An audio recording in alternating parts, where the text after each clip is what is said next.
My wife had been planning her girls' night out for weeks. She kept saying it was just her and her friends, no men allowed, no distractions.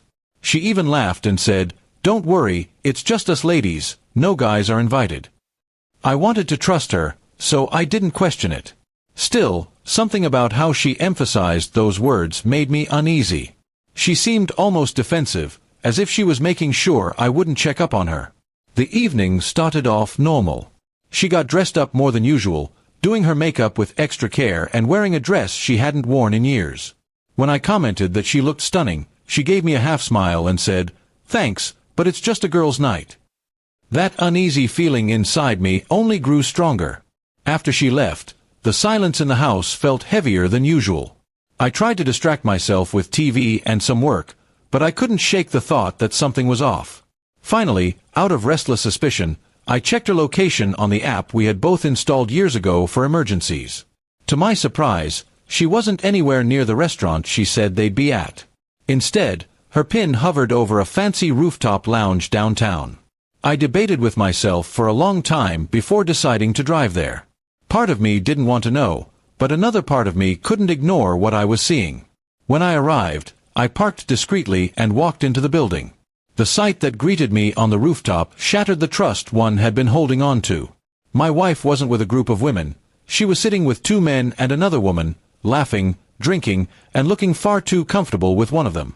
I stood there in shock for a moment, hidden behind a column, just watching her. The way she leaned into the guy, her hand brushing his arm as she whispered something into his ear, told me everything I needed to know. It wasn't just a friendly night out. She had lied, plain and simple. My chest felt heavy, but instead of confronting her then and there, I quietly walked away. On the drive home, my anger cooled into something sharper, calm, deliberate revenge. She thought she was being clever, but I knew I could play the long game. That night, I stayed awake, planning. By the time she stumbled back into the house past midnight, her smile forced and her excuses rehearsed, I already knew exactly how I would deal with her betrayal. She slipped into bed beside me, smelling faintly of perfume and alcohol, whispering that she had fun with her friends. I pretended to believe her, smiling back and saying I was glad she enjoyed herself. She had no idea I had seen everything.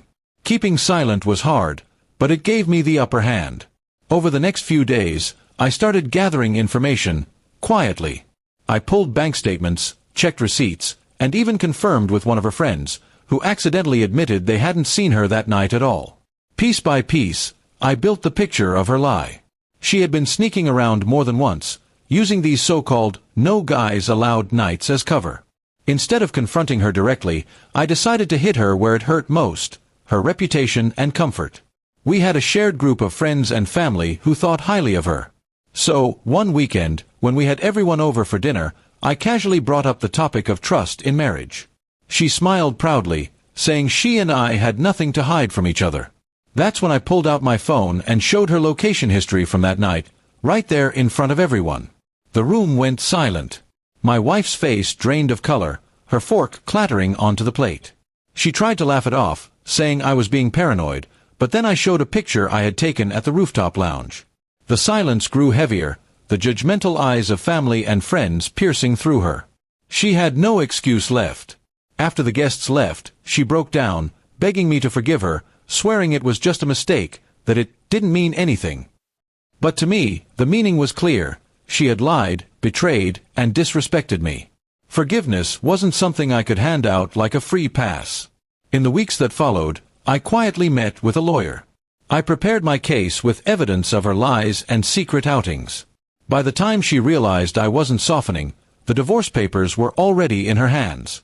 She tried to fight it, but the evidence was overwhelming. My revenge wasn't loud or violent. It was calm, calculated, and final. I let her think she was in control, let her laugh behind my back, and then I stripped away the foundation she thought was secure. She lost her husband, her reputation, and the stability she had taken for granted. Looking back, I don't regret how I handled it. She chose deceit, and I chose truth. And in the end, truth is the sharpest form of revenge. She went out for her no guys allowed night thinking she was clever, but when she came back, she walked straight into the trap of her own lies. That night taught me something important. Sometimes silence and patience are the strongest weapons. My revenge wasn't about anger. It was about making sure she understood that betrayal has consequences, and I would never again be the fool she thought I was.